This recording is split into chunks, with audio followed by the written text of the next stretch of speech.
Allahumma salli ala Sayyidina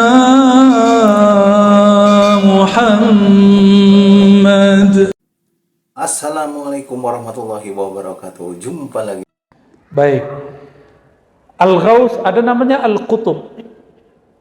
Al-Qutub itu jumlahnya sejumlah dengan jumlah para nabi dan rasul. Rasul berapa? 313. Jumlah nabi. Maka sekarang jumlah kekasih Allah berpangkat kutub 313. Selebihnya 124.000 mereka pewaris para nabi. Dan jangan khawatir, kita sedih jika kiai ulama wafat, tapi tidak usah khawatir, Allah akan ganti. Cuma kadang gantinya bukan dari muridnya, kadang gantinya dari yang sebelahnya, kadang gantinya dari tempat yang lain, jauh nun di sana. Nah, imam ini disebut Imam Abu Madian. Dia hidup di abad ke-6 tahun 500-an, wafatnya tahun 590-an. Sekarang tahun 14.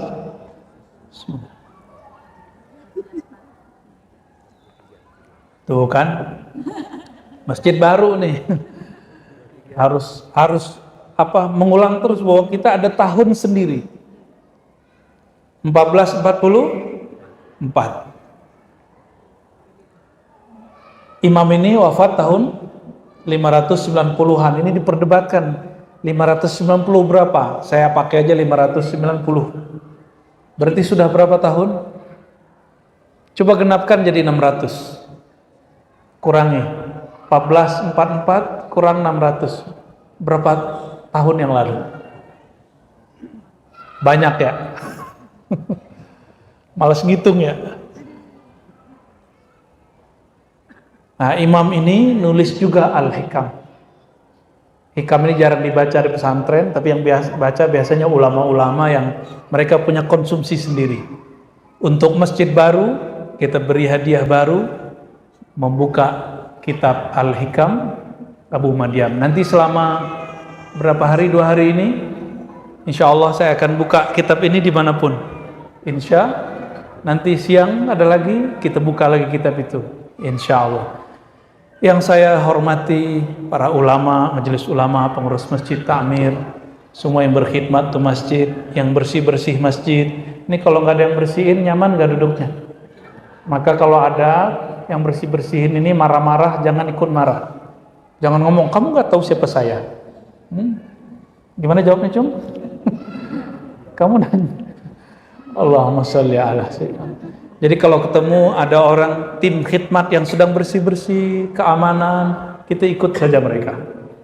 Kenapa? Karena mereka tahu cara ngurus ini. Kita kurang tahu. Dan maafkan kami, para tamu, jika salah-salah adab kepada sahibul bait. Ya. Untuk membaca kitab ini, mari kita baca surah Al-Fatihah. Kita kirimkan untuk baginda Nabi Muhammad SAW.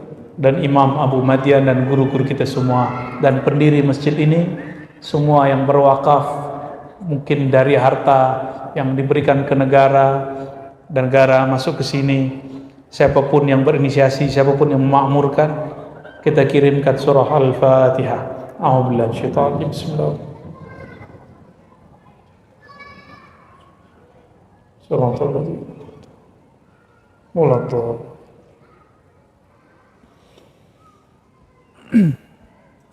Semua kita cinta Al-Quran. Al-Quran itu secara teks sudah berakhir 114 surat dan sudah tidak turun lagi.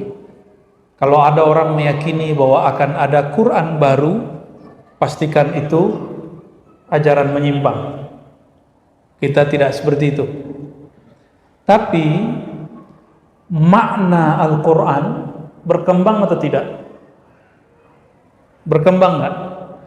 Dulu jangankan di agama sebelum kita, di Islam sendiri meyakini bahwa bumi itu flat. Dan bumi adalah tempat alam semesta berotasi. Jadi kita senternya.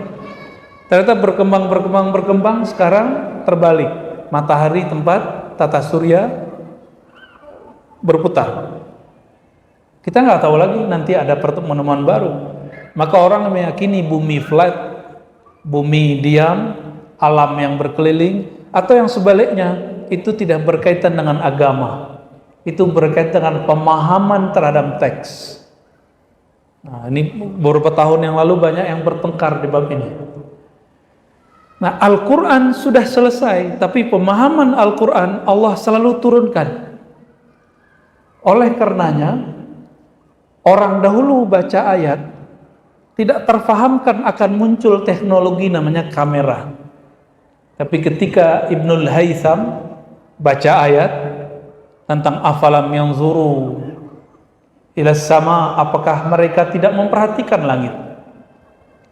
Dan kalimat ain, mata, semuanya diteliti, jadilah kemudian awal daripada lensa.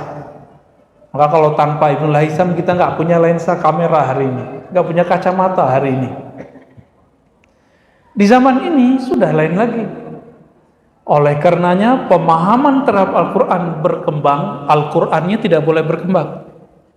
Al-Qurannya titik, qul a'udzu binnas, ujungnya minal jinnati wan nas, selesai. Ya. Nah, apa kata Imam Abu Madyan? Al-Quran nazal wa tatanazzal. Jadi ada dua. Al-Quran itu turunnya ada dua jenis. Yang pertama turun kalimahnya, surahnya, ayatnya, itu namanya nazal. Nazala atau nazzala atau anzala, artinya sama. Cuma dibedakan anzala turun brek ke langit pertama, kalau nazzala turun bertahap. Inna anzalna, surat Al-Qadar, sesungguhnya kami menurunkan hu-nya Quran fi lailatul qadar, pada malam Lailatul Qadar, turun blok semua. Jadi di malam Lailatul Qadar itu malam keberapa? 27, bukan 17. Tapi untuk memperingati nuzul Quran, karena nuzul Quran ini, Quran itu diturunkan oleh Allah kepada kalbu Sayyidina Muhammad SAW, lalu diturunkan ke kalbu para sahabat. Para sahabat berperang pada 17 Ramadan, perang Badar. Karena ahli Quran, mereka berjuang pada hari Badar. Ulama kita merayakan hari Quran itu, perjuangan ahli Quran pada malam 17 Ramadan. Jadi sebenarnya 17 Ramadan nuzulnya bukan nuzul dari atas, tapi itu pejuang-pejuang Quran sedang berjuang. Silakan cari hadisnya. Tidak ada satu hadis pun yang menyebutkan Quran turun malam 17. Silakan, kita boleh taruhan. Ya, ini taruhan beneran loh Pak ya. Boleh ambil nih tablet saya. Di sini banyak kitab, ada ribuan kitab. Tapi antum bisa baca nggak? Tidak saya temukan. Yang ada wa unzilal furqan, diturunkan al-furqan yaitu Al-Qur'an pada hari ke-24 atau malam 25. Tetapi malam yang biasanya Lailatul Qadar 27. Maka kita gabung. Lailatul Qadar malam ganjil, turunnya Al-Qur'an malam ganjil setelah 20. Wallahu a'lam bis-shawab, ya. Terima kasih. As-salatu wassalamu alayka ya sayyidi ya habibi ya abal arwah ya rasul